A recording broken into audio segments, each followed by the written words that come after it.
Hello students, welcome once again in Sundar Sir's classes. How are you? Hope you all will be fit and fine. एक बार फिर आप सबका स्वागत है सुंदर सर्स क्लासेस में। आज हम करेंगे जो ग्रामर का टॉपिक वो है हमारा प्रेपोजिशंस। तो as per our previous series MCQ series और प्रैक्टिस सीरीज जो हमारी चल रही है उसी के अंतर्गत आज हम जो टॉपिक ग्रामर का ले रहे हैं वो हमारा है correct feeling of prepositions. Students, prepositions एक ऐसा टॉपिक है जिसमें अक्सर जो है स्टूडेंट मिस्टेक्स करते हैं, क्योंकि एक टॉपिक ऐसा है कि जिसमें बड़ा कंफ्यूजिंग रहता है ये। तो मैं आज आपको इस लेसन के ज़रिए आपको मैं बताने जो जा रहा हूँ वो एक प्रैक्टिस लेसन है, जिसमें मैं पहले की भांति कुछ सेंटेंसेस मैं आपको यहाँ सोल्व करके दिखा रहा हूँ। उसके बाद आपके लिए जो है वही एक प्रैक्टिस एक्सरसाइज जो है मैंने छोड़ी है लास्ट में। So watch the video till the end, इसलिए जो है आपने वीडियो को अंत तक जरूर देखना है। और एक बार फिर उन व्यूवर्स से जिन्होंने अभी तक चैनल को सब्सक्राइब नहीं किया है तो प्लीज़ इसे सब्सक्राइब जरूर कर लें, इसे शेयर भी करें।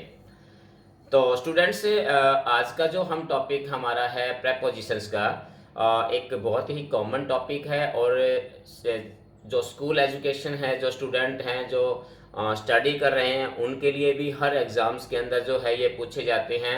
और इसके अलावा जो भी स्टूडेंट्स जो कॉम्पिटिटिव एग्ज़ाम्स की तैयारी कर रहे हैं या एचएससी की एग्ज़ाम तैयारी कर रहे हैं या फिर एसएससी की, एयरफोर्स की या फिर नेवी की या किसी प्रकार के कॉम्पिटिटिव एग्ज़ाम्स की अगर आप तैयारी कर रहे हैं तो उनके लिए भी ये टॉपिक बहुत ही इम्पोर्टेंट है। हर बार जो है इससे रिलेटेड क्वेश्चन जो है वो एग्जाम्स में पूछे जाते हैं। तो चलिए ज़्यादा समय हम वेस्ट नहीं करते हैं, let's start our topic now.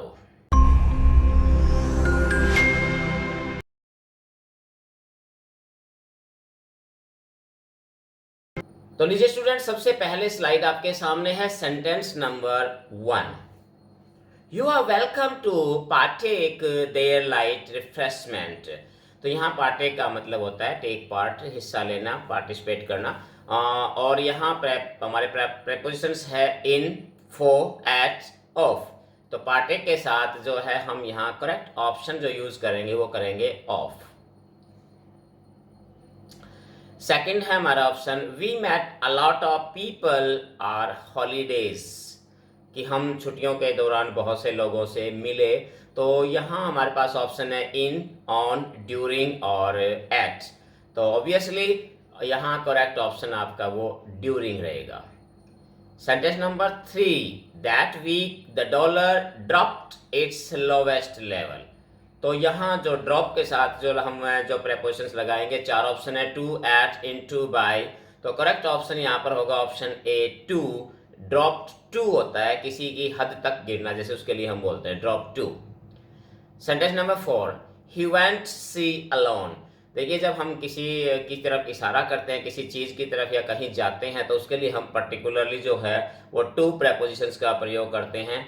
तो यहाँ पर हमारे पास करेक्ट ऑप्शन बी ऑप्शन है, he went to sea alone. Sentence number 5, speed is essence of a project of this type.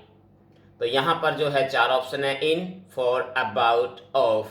तो यहाँ जो है हम स्पीड इज ऑफ एसेंस का यूज हम करते हैं, तो ऑफ हमारा करेक्ट ऑप्शन इसमें होगा। Sentence number 6, a wise man profits the mistakes of others, कि एक बुद्धिमान आदमी दूसरे की गलतियों से लाभ उठाता है। तो यहाँ जो है हम चार ऑप्शन है थ्रू, फ्रॉम, विद, बाय। तो करेक्ट ऑप्शन जो है, आसान सा सेंटेंस है ये, तो इसमें करेक्ट ऑप्शन जो होगा वो होगा हमारा from the mistakes of others. Sentence number 7, we can make no progress if we continue working these conditions. अब यहाँ पर हमारे पास क्या है कि हम जब तक तरक्की नहीं कर सकते, जब तक इन परिस्थितियों में हम मीन्स इसी परिस्थिति में अगर हम काम करते रहेंगे तब तक हम तरक्की नहीं कर सकते।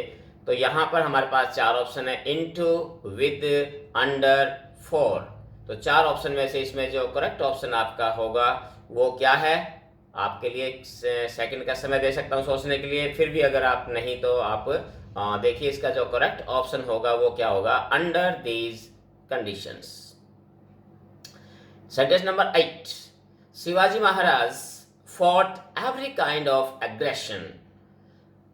तो यहाँ जो करेक्ट ऑप्शन 4 हैं, टू, विद, एट, अगेंस्ट। तो इसके अंदर अगर हम आप लें तो यहाँ क्या होता है कि फॉट अगेंस्ट, किसी की चीज के विरुद्ध जो है, तो फाइट अगेंस्ट होता है जैसे, तो फाइट के साथ आमतौर पे अगेंस्ट होता है, फाइट टू भी होता है, फाइट विद भी होता है। यहाँ आएगा फाइट अगेंस्ट, किसी कृति या किसी चीज के विरुद्ध लड़ना, या फाइट अगेंस्ट आपका करेक्ट ऑप्शन होगा। Next sentence number 9, don't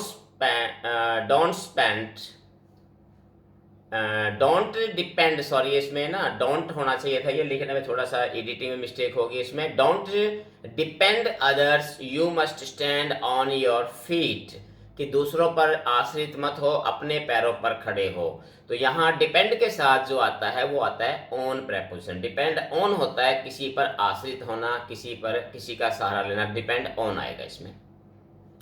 next sentence number 10, Ram agreed my proposal. अब यहाँ स्टूडेंट्स मैं आपको एक बात बता दूं कि एग्री के साथ टू और एग्री के साथ विद दोनों प्रपोजिशंस आती हैं। दोनों में डिफरेंस ये है कि एग्री टू तो आता है किसी प्रपोजल के साथ, किसी मसौदे, किसी विचार के साथ है तो टू आता है, और किसी व्यक्ति के साथ अगर हम एग्री हैं तो उसके साथ विद आता है। तो यहाँ पर प्रपोजल दिया गया है तो ऑब्वियसली यहाँ का जो करेक्ट ऑप्शन होगा वो क्या होगा, एग्रीड टू माई प्रपोजल। तो ये इसमें ध्यान रखना है, कई बार एक वर्ब्स के साथ 2 या 3 अलग अलग प्रकार की प्रेपोजिशंस आ सकती हैं, तो वहां डिपेंड करता है, प्रेपोजिशन डिपेंड करती है सेंटेंस की सेंस के अनुसार। Sentence number 11, he is addicted, addict होता है किसी चीज की लत लगना, एडिक्टेड ड्रिंकिंग, कि वो शराब का आदी है। तो विद, टू, फॉर, ऑन। तो यहां हम जो करेक्ट ऑप्शन होगा इसका वो होगा is addicted to drinking. Addict to होता है किसी भी चीज का आदी होना। Sentence number 12, he sat the shade of tree. अब देखिए यहाँ थोड़ा सा हम स्टूडेंट अगर थोड़ा सेंटेंस को अगर ध्यान नहीं रखें तो छोटी छोटी मिस्टेक्स होती हैं जो आपके मार्क्स को जो है वो डिक्रीज करती हैं। तो इसलिए थोड़ा सेंटेंस को, कोई भी ऑप्शन देखने पहले सेंटेंस को एक बार जरूर आपने समझने की कोशिश करनी है। He sat the shade of tree into, in, under, for. तो यहाँ पर जो करेक्ट ऑप्शन होगा वो होगा in the shade of tree. अब इसमें एक ध्यान रखिए, अगर यहाँ पर शेड नहीं होता और सीधा होता ही सेट ऑफ ट्री या द ट्री होता है तो फिर हम अंडर द ट्री लिखते। तो इसलिए थोड़ा सा ध्यान रखना है सेंटेंस को कि सेंटेंस की सेंस किस प्रकार से रखी गई है। नेक्स्ट है आपका sentence number 13, keep your dog the flower beds, it may damage the flowers. भी अपने कुत्ते को फ्लावर बेड से दूर रखिए, ये नुकसान पहुंचा सकता है। तो यहाँ पर जो है करेक्ट 4 ऑप्शन है हमारे पास, आउट, फ्रॉम, बिसाइड, ऑफ। तो यहाँ पर करेक्ट ऑप्शन देखा, पता लगा? चलिए अगर नहीं पता लगा तो मैं आपको इसका ऑप्शन बता देता हूं। इसका जो करेक्ट ऑप्शन है आपका ऑप्शन डी है इसका, ऑफ। ऑफ जैसे कट ऑफ, प्रेयर ऑफ, तो यहां ऑफ का प्रयोग आपने करना है। Sentence number 14, Rani did not disclose the fact her husband.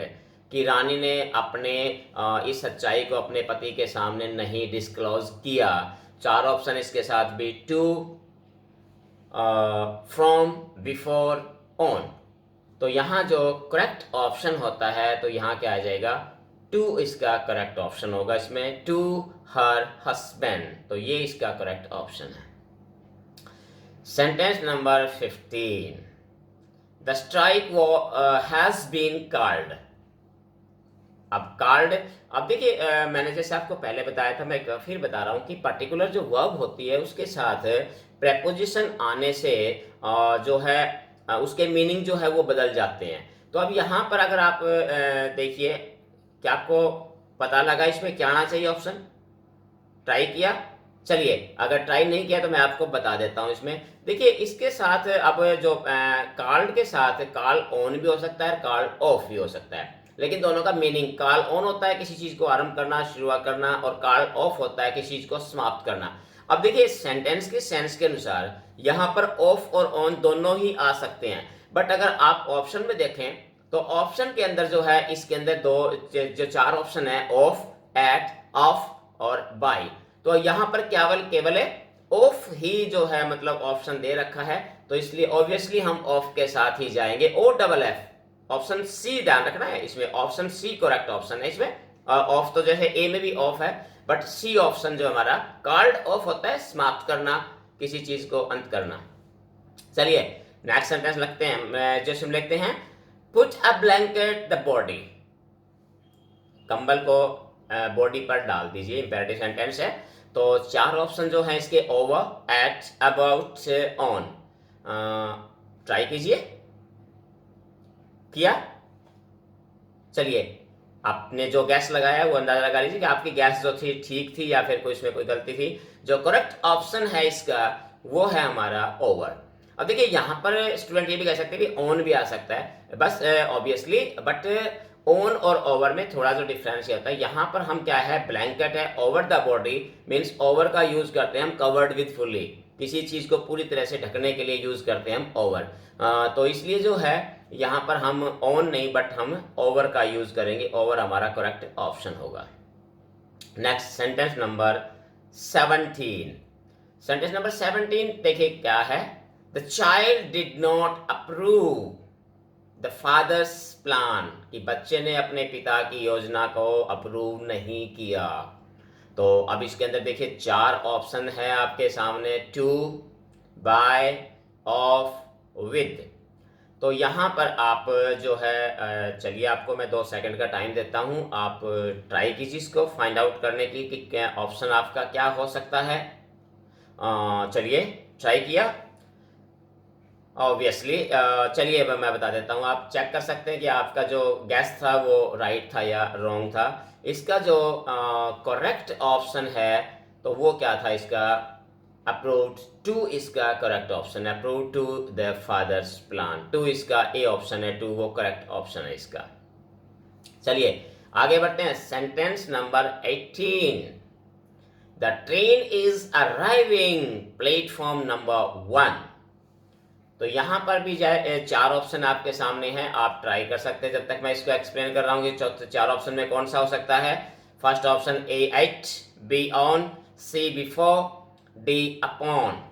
तो देखिए आप होप आपने शायद गैस किया होगा, चलिए आप चेक कर सकते हैं। इसका जो करेक्ट ऑप्शन होगा वो ऑप्शन ए एट होता है, एट द प्लेटफॉर्म होता है। कुछ स्टूडेंट इसमें कंफ्यूज में, आपने ऑब्वियसली कुछ के जो स्टूडेंट्स ने ऑन भी यहाँ पर ट्राई किया होगा, बट यहाँ ऑन नहीं आएगा बट एट ही आएगा, एट द प्लेटफॉर्म नंबर 1।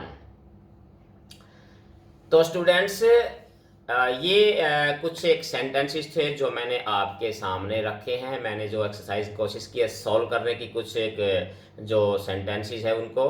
तो उम्मीद है कि ये आपको जितने कम से कम ये जो सेंटेंसेस मैंने करवाए ये आपको जरूर आए हैं इतने तो।